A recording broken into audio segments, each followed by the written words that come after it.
Good morning, everybody. Thanks for hanging on to here to us. And I know that everybody has probably got a head full of information after this last week, so hopefully you've got room to squeeze in a little bit more for us. I'm going to just start with thank yous, because we'll be taking questions towards the end. And I think I've better make sure that we say those thank yous now. So first of all, thanks to the IEF for allowing us this opportunity and putting on this conference that I certainly have taken a huge amount from.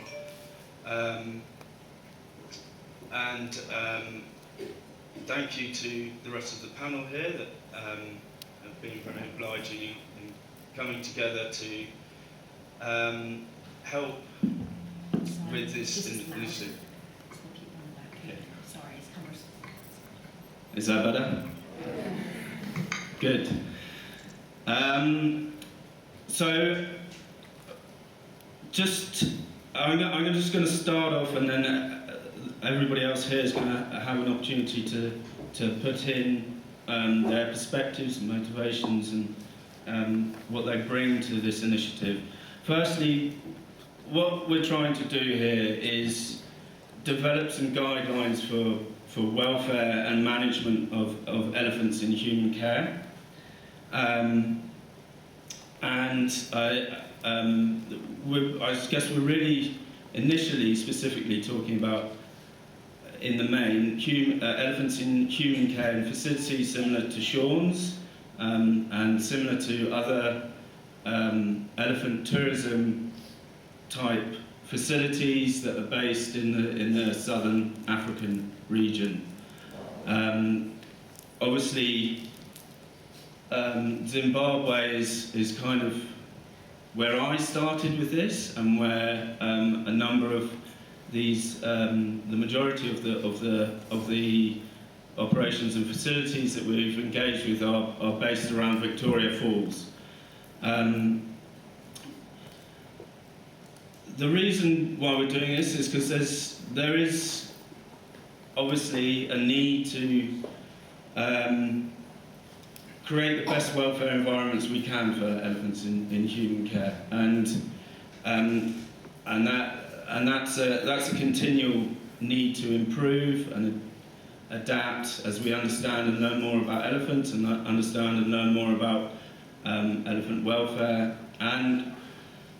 and also learn more about the challenges that they're faced in the wild. There's a plethora of reasons why these elephants have come into human care. Some may be more morally justifiable than others. Nevertheless, we are at this point, and there are these elephants, and we have a duty of care to that legacy.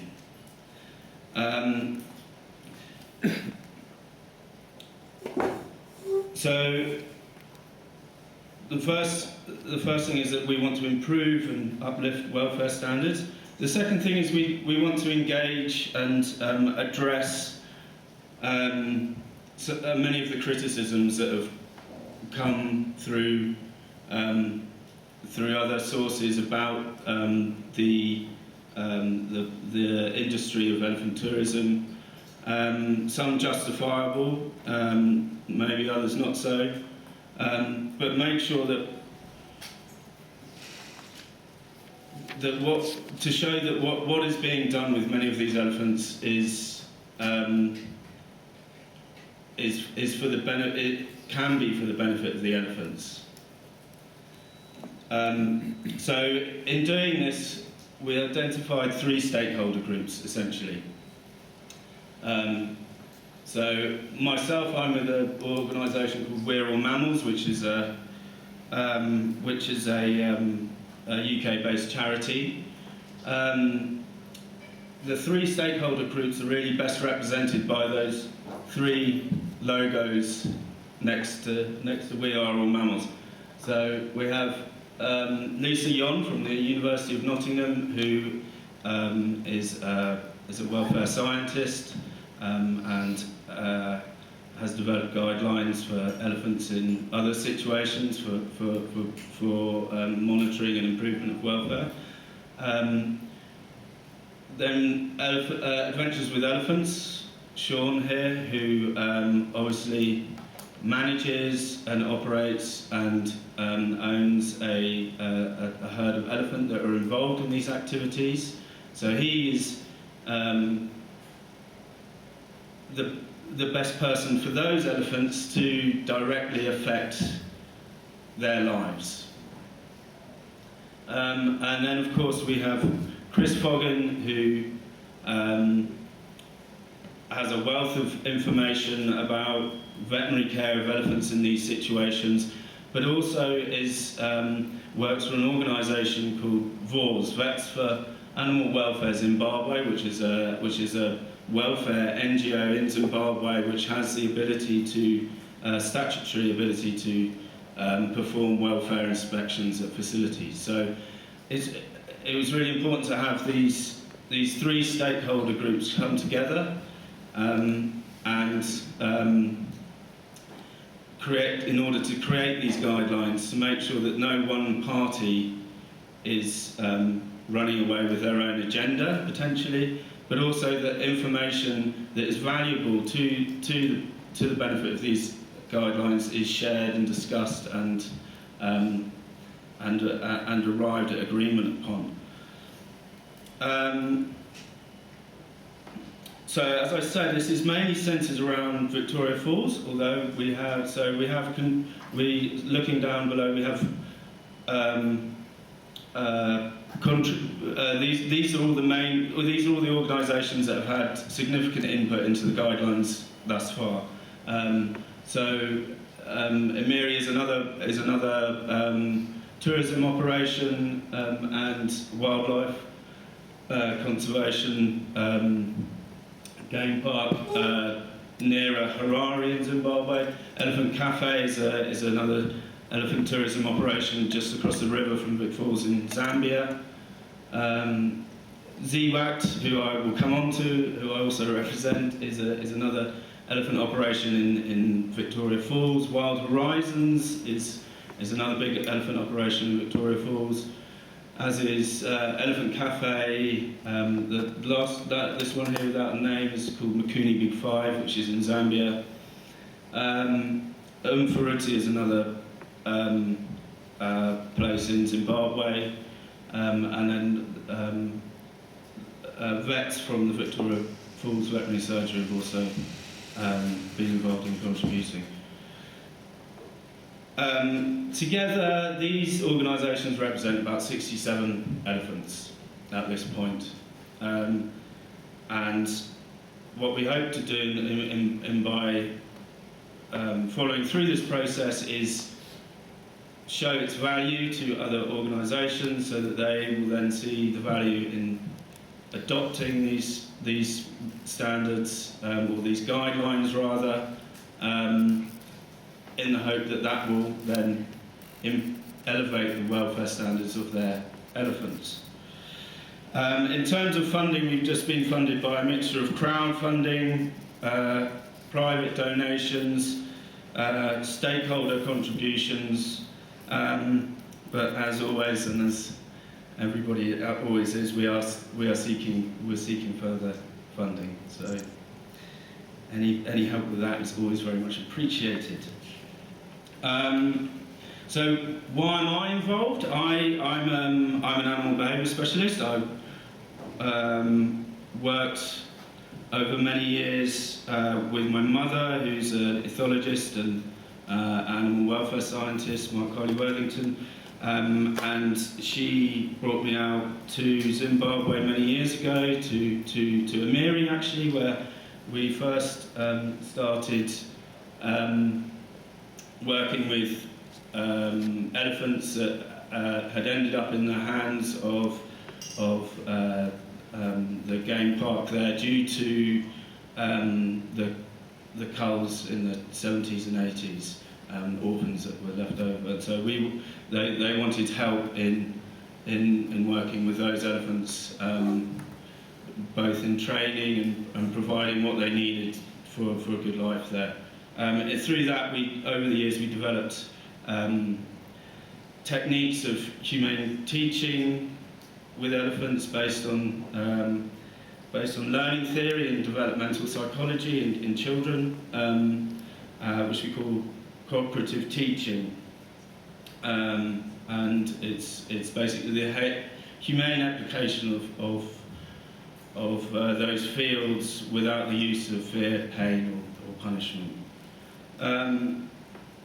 So, coming back to We Are All Mammals, I am the director of We Are All Mammals, which is a UK-based charity, and its mission is to advance mutually beneficial relationships between mammals and human mammals through knowledge, education, and research. We Are All Mammals is facilitating this project. We aim to engage with those that live and work and play with mammals, to encourage and advise them in ways that they can improve those relationships, improve welfare, and create a better life for those animals, essentially. And of the greatest importance of that is those that work with other mammals, and there's great wealth of knowledge with those that work with other mammals, but where there's gaps, that's where we aim to help. So this opportunity, this initiative came about due to a revisit to Zimbabwe for myself and my mother, and we realised that talking with operators of tourism operators, elephants, they were very much under pressure from external forces and negative media. As I said, some justified, some maybe not so much.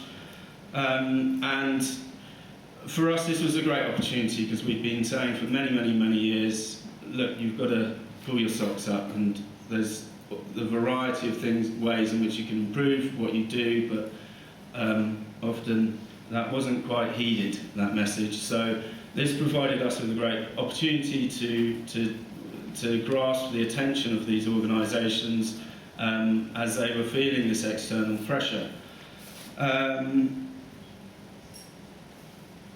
So we started engaging further, and then I started going around getting together many of these organisations and taking advice from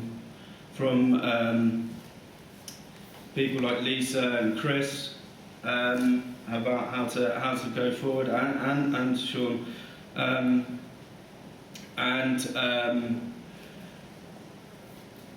we had a number of initial workshops, 2 initial workshops, and then a third one where we actually brought together stakeholders, and through that was decided a need to develop guidelines.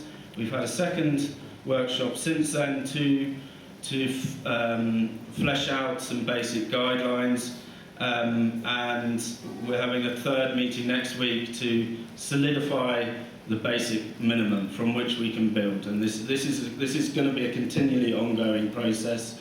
I don't think we're ever going to get to a set of guidelines that is perfect, because as we learn more, things change. But the most important thing is that those guidelines are evidence-based, and that's evidence from experts, veterinarians, but also practitioners. So I'll just go into what we've achieved so far with the guidelines, a brief overview of basically the headings that we felt were important to include through our process of consultation.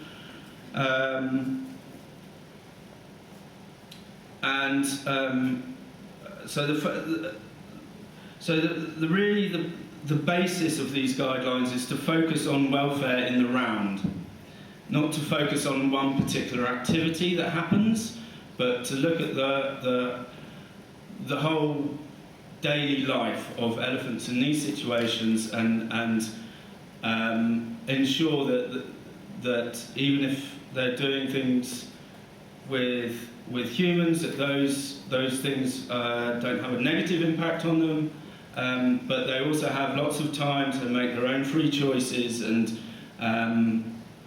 play, socially interact, and have lots to do with other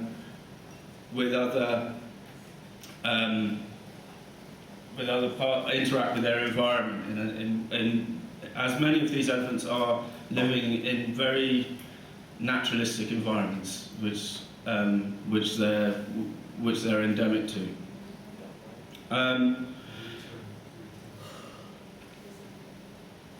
So the first heading was management and husbandry. This is the biggest one. This covers the most stuff.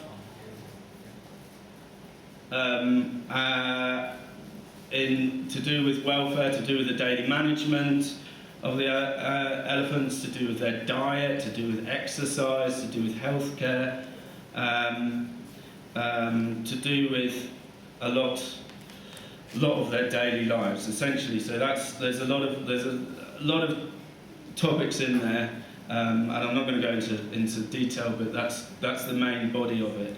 The second heading was teaching and training of the elephants. What teaching, what training you're doing, where that teaching and training can be helpful in the management, but mainly to ensure that teaching is humane and is carried out with proven techniques that are being used. Within that, there's also a big need, I really think, to take that has, which will have a biggest impact on the elephants, and that is to create career progression for the handlers, or the carers. It's those that have the closest direct influence.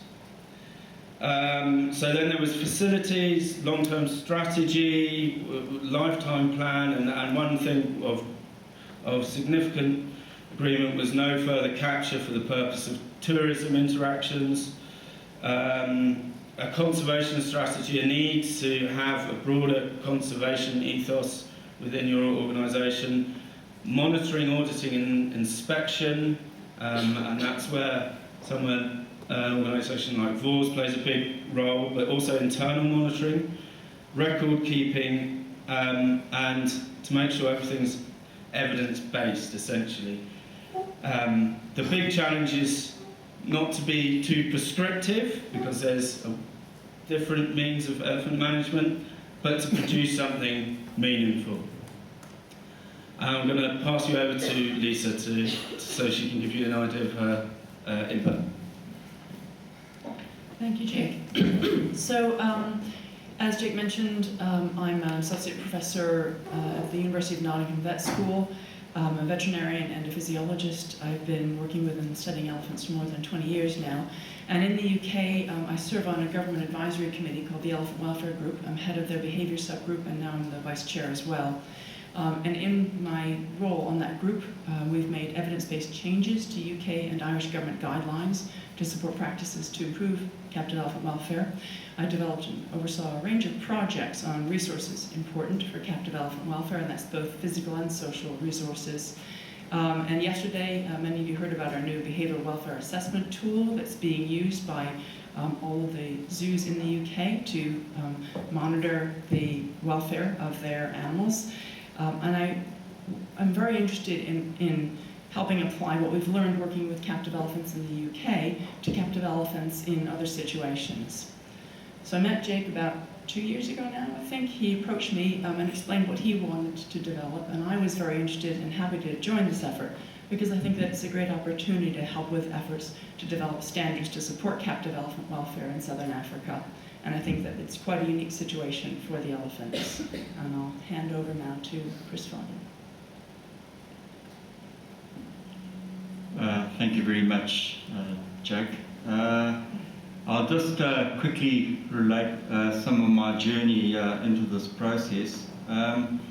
When I started my veterinary career in the early 70s, a hell of a long time ago, the population reduction of elephant in Zimbabwe was gaining momentum and continued into the 90s, particularly through the late 70s, early 80s and into the 90s. And that was an attempt to reverse habitat damage that was being caused by what would inevitably happen when you supply water all over the place to what is essentially a wet season refuge for elephant, which is what Wangi National Park is. And in order to try and maintain the habitat in some sort of condition where it was, many thousands of elephants were killed, and that involved mostly the removal of maternal herds in toto. It wasn't only in Wangi National Park, it also occurred in the southeast. However, the objectives weren't really achieved, and the process was abandoned for a number of reasons in the 90s. However, during those population reduction exercises, many calves were captured, calves that were a little bit above the hand-rearing age but could be easily handled. And a lot of those calves were exported overseas, and a lot of them found their way into the United States. But many of them were handed to people who basically applied for them or had some credentials of looking after wildlife, but weren't necessarily elephant experts. And that really formed the basis of the Zimbabwe domestic herd. Since those days, since the 70s, of course, the threat to the African elephants at large has increased massively. And even in Zimbabwe, which claims an overpopulation of elephants, some of our more or poorly policed areas have also suffered from this poaching threat. There's also been a significant change in world opinion about elephants in captivity. That's an ongoing debate driven by various interest groups, some scientific based, some not scientific based. But it has had a big impact on the care of elephant or the husbandry of elephant under human care. The orphan calves made up the Zimbabwe herd. Well, some of them are reaching quite a ripe age at this stage because this all happened 50 odd years ago, or it started 50 odd years ago. And some of these people who took over these calves proved to be very, very excellent and really up to the task. And we can particularly point to Rory Hensman, Sean and Mike's late father, who was probably one of the exceptional elephant trainers or elephant managers of that day. In the mid-90s, there was an attempt to bring this diverse body of elephant owners together under an organization called the Domestic Elephant Managers of Zimbabwe, done by a national park scientist called Rowan Martin. I was involved because at the time I was in charge of the wildlife unit of the veterinary department, and it drew up a constitution, drew up guidelines. Sadly, this was not adopted. There was a lot of disagreement between the members as to how to proceed, and so it fell apart and things basically carried on in a very uncoordinated manner. Elephants changed hands, often for commercial advantage, and often again they often went to their handlers, or they usually went to their handlers, but often into the hands of people who had only a commercial interest in those animals. And then of course we had our land reform process in the early 2000s, and some of those elephants were exported into this country, including the Hensman herd. In 2003, I was personally involved in a calf capture exercise as a veterinarian. and experienced firsthand the trauma that went into this process. It was a threatened herd, but nevertheless the calves were taken, the adults were left with the calves at a suitable age, and I certainly never intend to take part in a process like that again. And paradoxically, in 2006, there was another calf capture operation done in Wangi National Park, again to bring these animals into commercial operation. And I was then involved with the Zimbabwe National SPCA in investigating the conditions under which these animals were kept. We've had other calf capture exercises since then. There's one around about 2009 that drew in immediate international pressure, and those calves were released, and that's one of the few successful releases of these captured animals that we've experienced in Zimbabwe. Generally, these releases have come with some considerable problems. Of course, nowadays there's considerable international pressure as to how these elephants should be kept. The tourism sector is exerting a lot of pressure and advice on how these elephants should be managed, and some of it has not necessarily been terribly helpful to those elephants in captivity. However, good intention it's all been. The goal has always been to release some of these elephants, particularly as these pressures have built up on how the captive elephant can be utilized. But as I said before, there hasn't been a lot of success in this process. Often the bulls that are released have eventually had to be destroyed. And I personally, in the last 2 years, I've been involved in the destruction of 4 domestic elephant that had to be put down for behavioral reasons in Zimbabwe, and there have been others.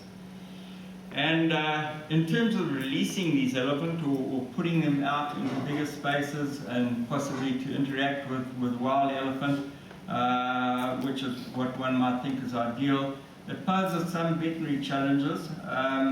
We're particularly concerned with the possibility that some of these elephants may be exposed to human tuberculosis, and we've heard about this earlier today. It's very prevalent in the population in Zimbabwe. There's good evidence that some of the domestic elephants that we're dealing with have in fact been infected, and these elephants interact with wild elephant, even have bred with wild elephant, and so release completely into the wild is not necessarily a great option for some of these elephants, and many of them will remain in under human care for the rest of their lives.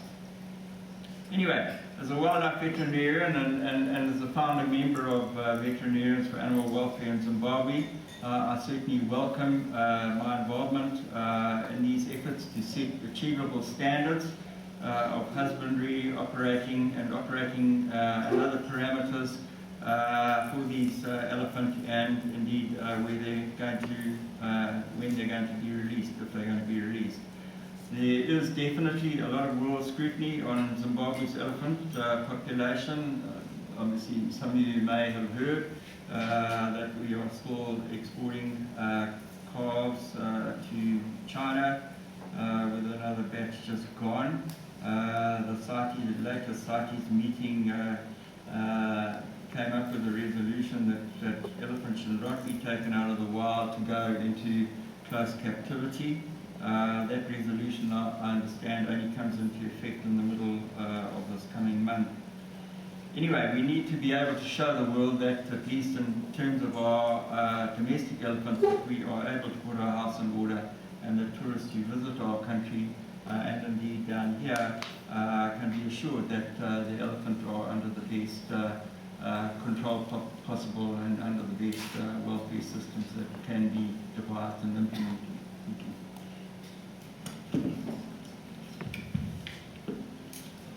Okay, so I'm Sean Hensman, and I guess I'm sitting here as the elephant in the room. Yeah. We have we have obviously captive elephants. We've come under huge pressure from all over in terms of having interactive elephants, captive elephants, and the activities that we partake in, as you probably all very well aware.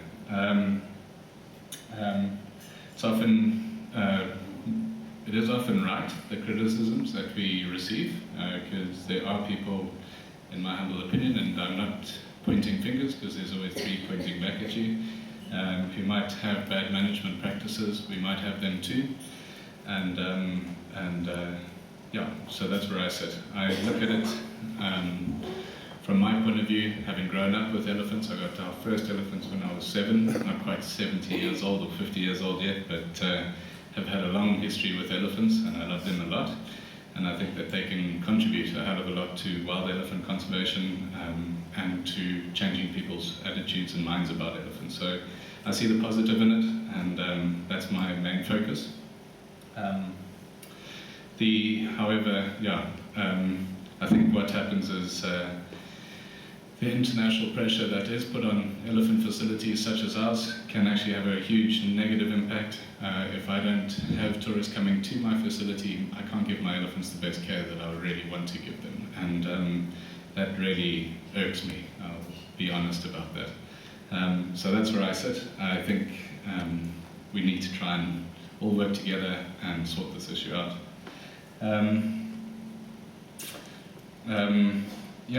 I think I know a lot about elephants. I know I'm in a room with people who probably know 10 times more than I do.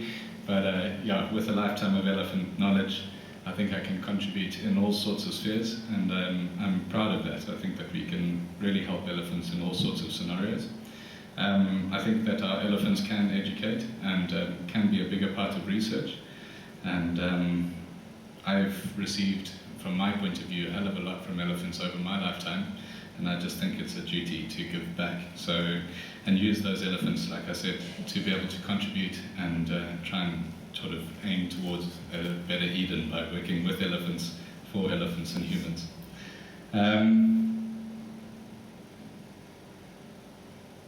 Training methods that have developed. We come under pressure for that a lot.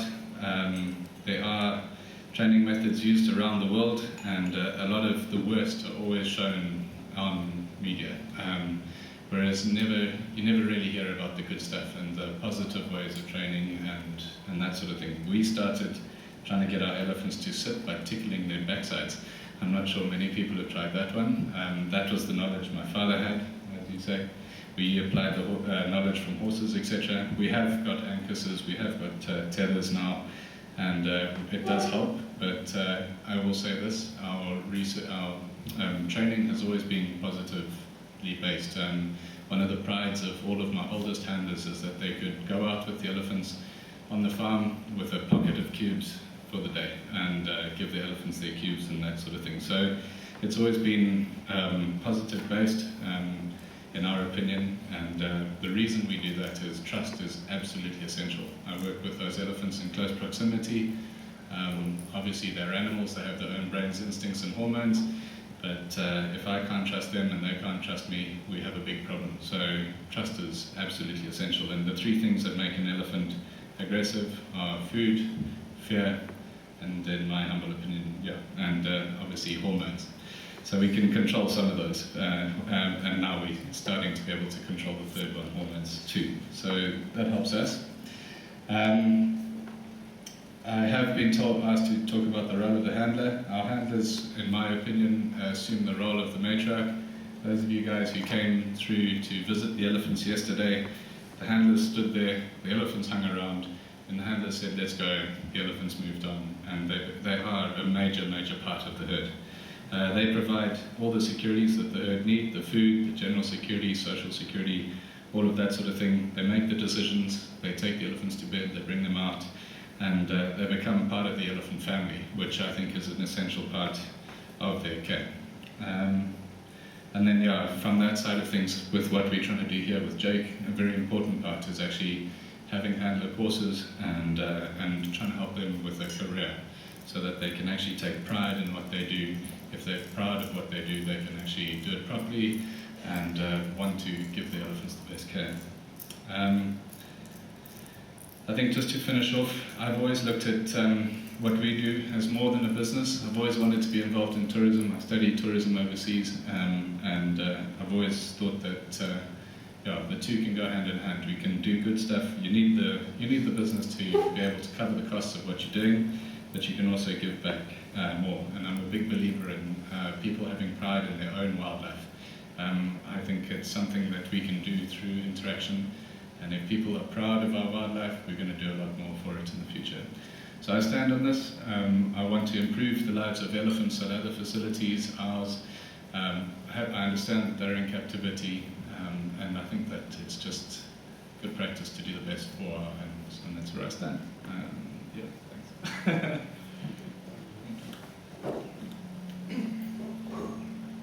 Thanks. Okay, thanks. Any questions?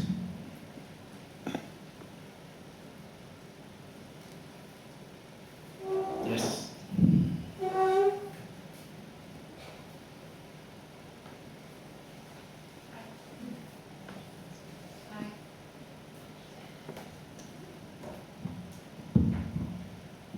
Hi, this question is for Lisa.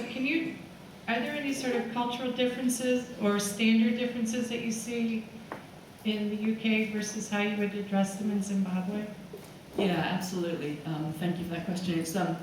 I think it's something that in our discussions we're kind of realizing that there are very great differences culturally in how we're approaching the situation and in how things have been done and how they could be done. And I think that it's very much, these workshops that we've been having are very much an information sharing opportunity as well. So we're both learning from each other, I think, and trying, using the evidence that we already have and the information that we already have on both sides, trying to find a good middle ground so that we can agree on some basic tenets that we think are going to be crucial for providing good standards of welfare.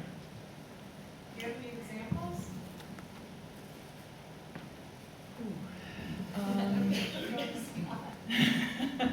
Never mind. It would probably take a little bit of time to go into some of the details, but I'd be happy to chat with you afterwards about some of the examples that we have. I might ask, Sure, please. do you mind if I give a quick answer of some examples that I think might be pertinent? The big difference is elephants in most of the situations that I know about that we're working with here are free roaming for a part of their day in a habitat which is their natural habitat. They're endemic to this part of the world. So that's something that can't be really recreated in Europe or America. Another part of it, having worked closely with the handlers, is the education level of the handlers and the communication with them. So that's certainly what I've learned a lot through working through developing the cooperative teaching methods that we've done. We've had to make that very accessible to those handlers.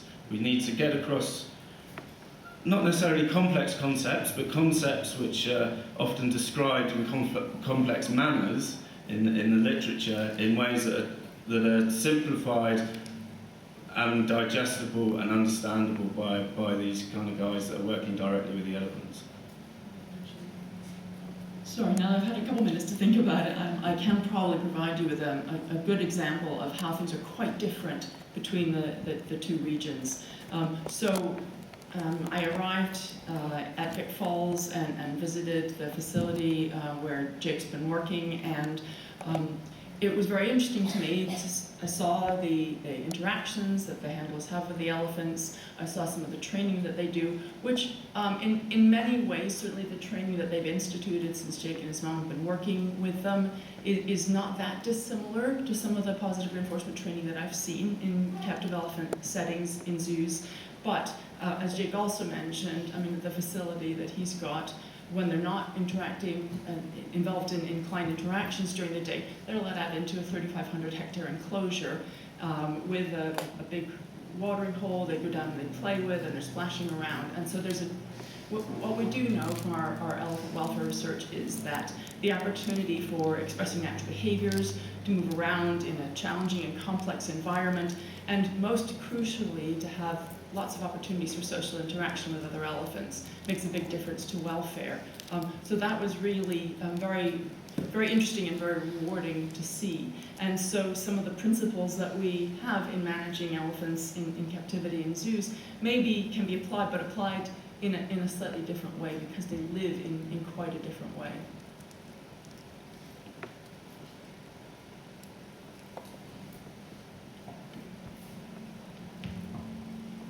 Thank you. Thanks, Jay. And all the panel. I'd just like to ask whether, when the guidelines have been achieved, how widely spread they're going to be and available to any elephant keepers in Zimbabwe, whether they are in fact tourist operations or whether they are so-called sanctuaries or whatever why they have those elephants, and how you're going to encourage the uptake of membership to the scheme. Yeah. Okay, so I think as we're devising the standards right at the moment, it's very specific to elephant tourism operations. But one of the core tenets is transparency within that, and knowledge sharing between facilities. We certainly hope to share the guidelines far and wide once we've got solid agreement on all those topic areas that I covered earlier. I think in many ways there's great potential, if we get this right, to export to many other situations. Firstly, the next step would be to develop, in order to promote the job opportunities of handlers, or their how they value their job, is to create qualifications that can take them in directions that they're more interested in. I think also that elephants in human care are in all kinds of situations in southern Africa and the rest of the world, and I think in all those situations there needs to be greater transparency. You mentioned sanctuaries, and I think that's one area where there's a great need for a bit more transparency, so that if an animal's been transported to somewhere for a better life, that we know that life will be better, for instance. So in order to gain buy-in, well, we're going to create an inspection process and a means of certification, so that can give those coming to visit these places a degree of peace of mind that where they're coming to, that welfare is of a high consideration and is continually being improved. I won't say the best, because I don't think we'll ever know what the best is necessarily. And by doing so, I really like to see those that are practicing best practice and are well involved with this initiative, out-competing those that aren't, essentially, so that those that are don't have the good practices, aren't motivated by a need to improve welfare, succumb to the financial pressures of not taking that initiative.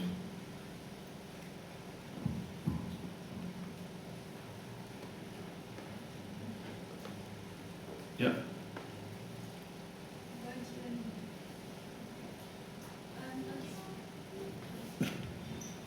Morning, thank you to everybody on the panel. I think one of my questions, and maybe it's to too early for you to give any guidance, but certainly in being part of the contingency to do the norms and standards for wild elephants here in South Africa, I think one of the things that we really struggled with was not having hard guidelines, because it's open to interpretation and it can be quite vague. Now, there are so many different guidelines for animals in captivity from various zoo associations, etc. Clearly, the gold standard, as you say, we don't know, although some of us have our opinion. How do you feel, and how are you going to tackle that?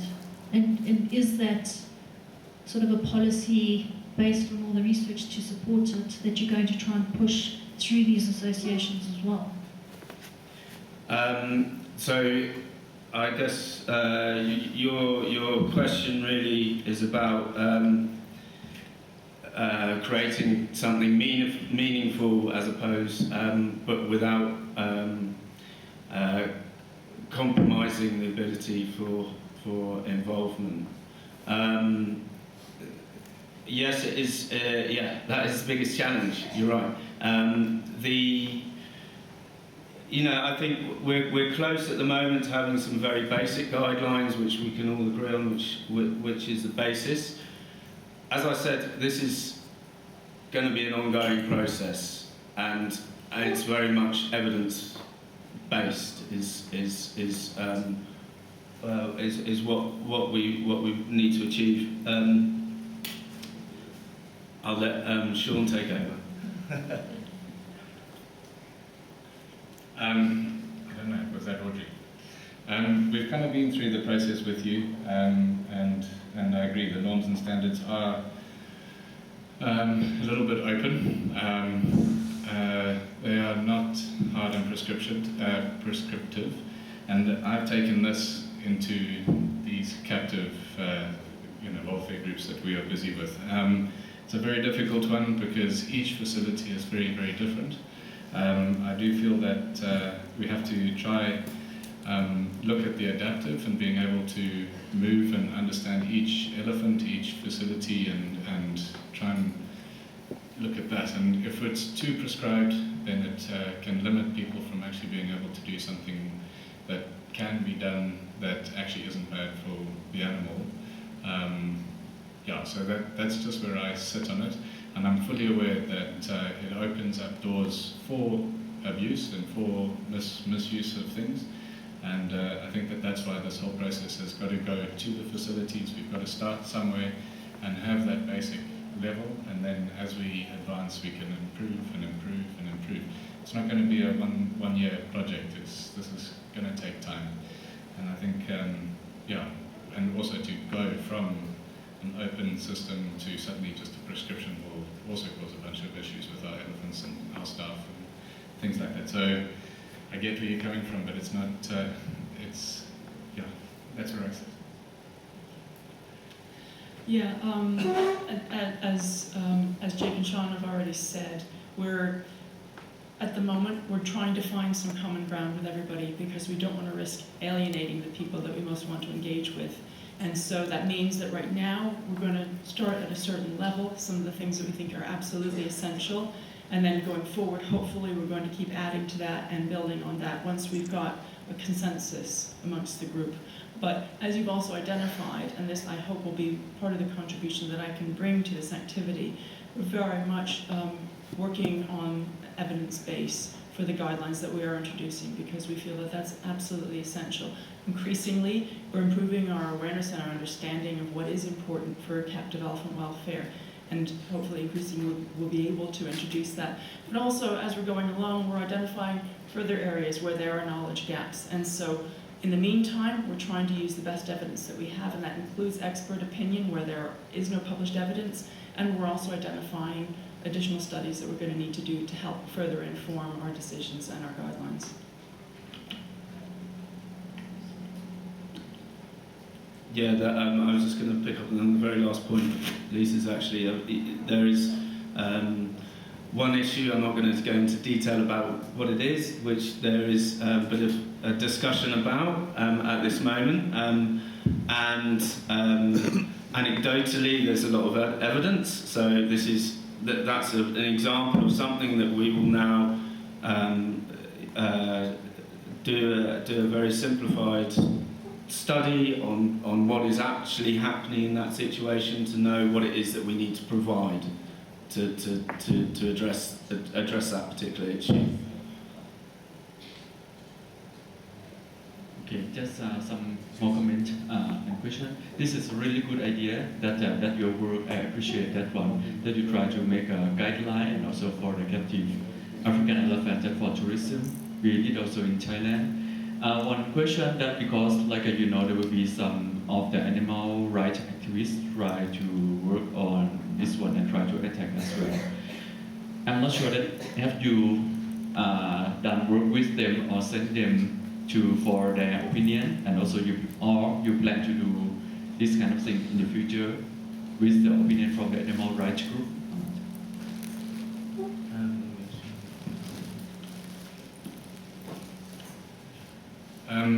From my point of view, I look at the animal rights groups, and I think they're our biggest critics, but they're also our biggest source of where we can improve. And I think we should look at working with them, and if they're open to working with us, I think we can achieve a lot. So, from my point of view, they have opinions of what they think is right and wrong. We have our opinions. We can argue it backwards and forwards. But I think if we don't sort it out and actually try and work together towards the middle ground, then I think we're just going to keep going backwards and forwards, and while we're doing that, elephants are in a bad way.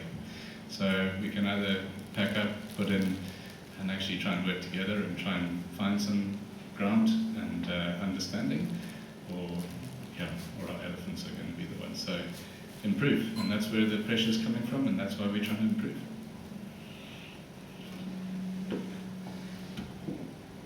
Okay, thank you guys. Let's have a round of applause. I think that gave us a lot of stuff to think about.